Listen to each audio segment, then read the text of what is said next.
माझी पाहिजे म्हणून आपण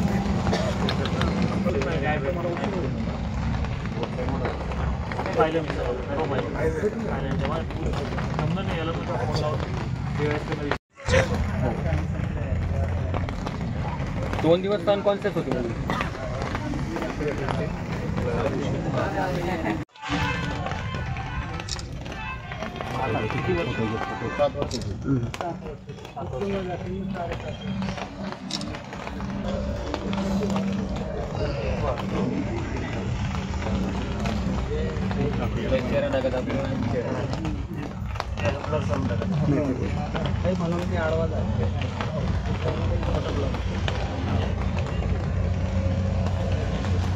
काय आता मला वाटतं का बरं आहे ना डॉक्टरकडे केव्हा गेलो होतो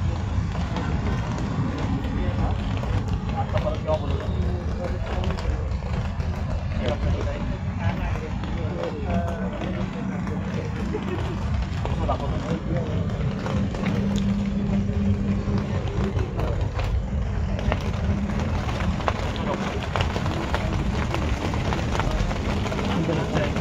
सिव्हिलला हिरे मेडिकल पुढे स्पेशलिस्ट चालू आहे। काँग्रेसचे आपण खासदार आहात, काँग्रेसची काय भूमिका आहे? बघा, निश्चितपणे मराठ्यांची जी मागणी होती निश्चितपणे पूर्ण व्हायला पाहिजे। पण मला वाटतं की ज्या पद्धतीने हँडल केलं गेलं आहे सरकारने, राज्य सरकार ज्या पद्धतीने याला हँडल करते आहे फार चुकीचे आहे। एवढं मोठं प्रमाणात तिकडे मोर्चा आला मुंबईमध्ये, त्या असताना कायदा व्यवस्था बद्दल पण विचार केला गेला पाहिजे होता। आणि मला वाटतं फक्त काय खोटे आश्वासन देऊन चॉकलेट देऊन अगर काय करत असतील सरकार तर मला वाटतं फार चुकीचे आहे। आणि निश्चितपणे मला वाटतं की मराठा समाजाला न्याय भेटायला पाहिजे।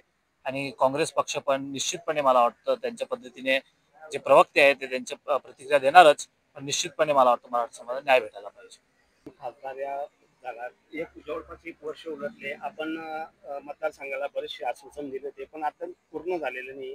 मतदारांमध्ये नाराजीची भूमिका आहे, आपण या संदर्भात काय सांगता? बघा, तो प्रश्न योग्य आहे, पण आपण जसं आपल्याला माहिती आहे केंद्रात सत्ता भारतीय जनता पार्टीची आहे, राज्यात पण सत्ता भारतीय जनता पार्टीची आहे। जिल्हा परिषदमध्ये प्रशासक आहे, आता निश्चितपणे आता निवडणूक लागणार आहे स्थानिक स्वराज्य संस्थांची।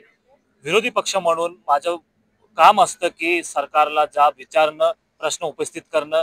केंद्रात संसदेत मी प्रश्न विचारत आहे, तोंडी प्रश्न विचारत आहे जे आपण सर्व व्हिडिओवर पाहत असणार, आणि लेखी स्वरूपात विचारत आहे। लेखी स्वरूपात मला उत्तरही भेटत आहे काही वेळेस मंत्र्यांकडून आणि डिपार्टमेंटकडून। अनेक वेळेस असे उत्तर असतात जे मला वाटतं की चुकीचे उत्तर दिलं गेलं आहे, आणि अनेक वेळेस ते ढकलण्याचा प्रयत्न करतात की राज्य सरकारला विचारा।